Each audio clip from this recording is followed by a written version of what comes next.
questions when ready. All right, so I have to ask, you're on the road, the crowd's against you, coach is like, hey, 52-yarder, you got this right. What's going through your mind right there? Just belief. That's all it takes. And I was talking about it earlier, but, you know, all you really have to do is believe in yourself. And I'm telling myself that whenever I go out there, talking to myself rather than listening to myself. And I really didn't even realize that there was only like 4 minutes left or something in the game whenever I went out there, which I'm kind of glad I didn't realize that. But no, I just had confidence whenever I went out there. PT, do you ever get nerves anymore when you go out there for a kick? Right, yeah, I do. Definitely, like, first field goal or extra point of the game, definitely get a little bit of nerves in there, but that just reminds me that I'm doing the right thing, you know. Just excited to be out there doing it.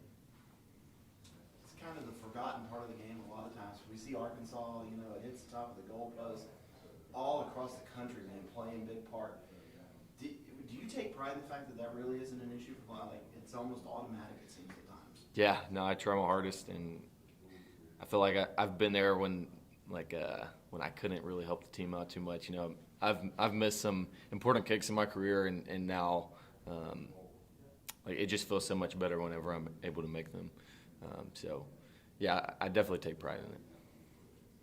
Are you one of those guys? Do you remember the ones you missed, or do you remember the great ones, or both? No, I try to have a short memory, but you know, definitely I'm not thinking about that whenever I'm getting ready to play or anything. But you know, I sometimes I like to like go back and look at how I've changed as a kicker and as a person, and just like watch the film from back then. And I guess I do that sometimes.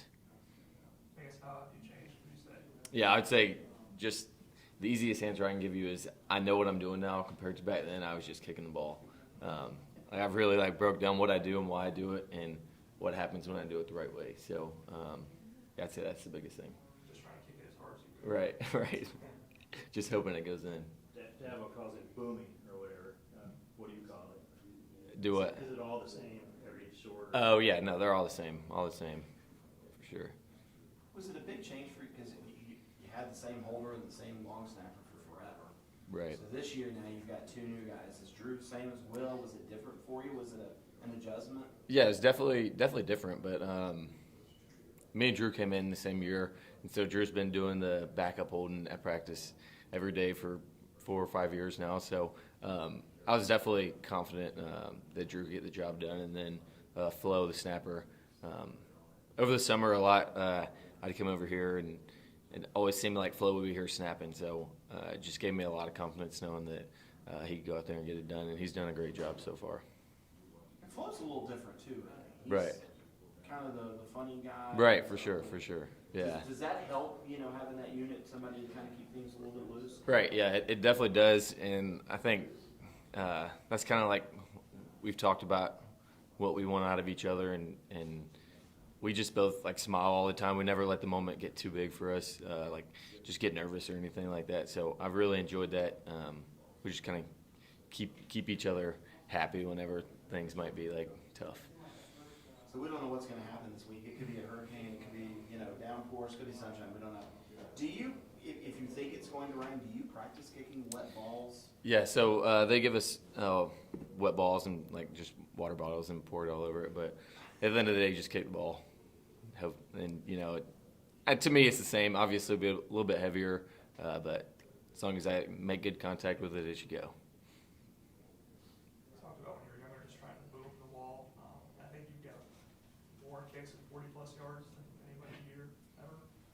What do you attribute that power to? You always had play, or where did that develop? Yeah, no, I think I definitely have gotten stronger since I've been here, but you know, just kind of like we were talking about earlier, every kick should be the same, but I feel like making 40 plus is you just rely on your form, and leg strength comes whenever you have a good form that you can rely on. Saw Pat McAfee complimented you on Twitter. Let me have you out that crazy. Yeah, no, it's cool. Pat's a cool dude, and I'm excited that he'll be here this weekend. But No, I've talked to him a couple times in the past, and it's just awesome to have somebody like that, talking to me. But he's a good dude, and he had an awesome career in the NFL, and now the life that he lives now is just crazy. BT, how much time do you spend watching video of their, the opponent's field goal kicking block unit? I mean, do you get their tendencies, or are you just aware of that when it comes to the week? Yeah, I'd say definitely just kind of aware of it. Like, we watch it as a team, and that's probably the most that I do. And the coaches will tell me maybe if the operation time needs to be a little faster this week. But most of the time, the guys that we have out there are going to get the job done. I'm really confident in that. So I think there was one extra point this week that it looked like the Wake Forest guy jumped on somebody's back, was way up in the air. Do you see that a lot when you face a kick? Yeah, no, I haven't seen that before, and I remember when that happened, but I just I try not to think about that too much. I guess there's a 50-something yarder on the left hash. Is that harder? I mean, not being able to pull it? Yeah, no, I enjoy kicking from the left hash because I feel like you said, it's a lot easier to pull a kick than push it, in my opinion. So whenever I'm on the left hash, I know that I can swing through the ball to the right, and it's just going to keep going that way instead of having to come across and have a better chance of pulling it. If you're on the right, you might over kick. Yeah, right. What's it mean to you that Coach Sweeney never even hesitates when you have a 52-yard coming up? Yeah, no, it means a lot that he believes in me. And, it's special, and it's nothing. I enjoy being able to do that for the team. I guess you said you didn't know there was only 4 minutes left. I mean, did you have a perception? Did you think it was 10 minutes left in the game? I remember looking up. Maybe it was when the drive started, but there was 8 minutes. And I guess that's just what I thought. But nah, I really didn't even look up. And I knew that it was kind of far, but I also didn't realize that it was 52 yards. And also, I feel like I've had 6 52-yard field goals since I've been here. It's really weird, but they're all 52. I guess you just, as soon as you saw the drive start time, you got going on your warm-up kicks. Right, yeah. And so, yeah, just hit a couple and feel a good contact off the foot, and then just get locked in. Part of the routine, just having tunnel vision, not knowing the clock or the Right, distance or right, anything, just right. letting it kick. Yeah, for sure. Definitely have a little bit. Try to have a little bit of awareness, but like I said, I guess I really didn't have much that time. But yeah, just locked in. So if it's a 60-yarder, they'll tell you it's a 50. Right. Yeah. Any questions for BT from Zoom?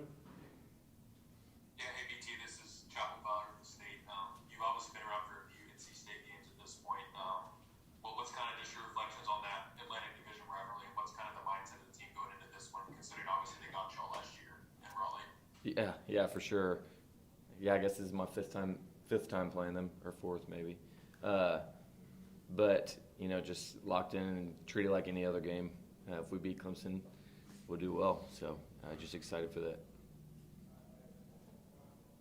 Team Trevor Gross from CUtigers.com. Did they tell you they passed Greg Kugel for fourth on the all-time Clemson point list? And I think you also passed the guy you're getting ready to go against, Christopher Dunn from NC State, for ninth on the ACC list. Do you think about that stuff, track that at all? Yeah, no, I did not know that at all.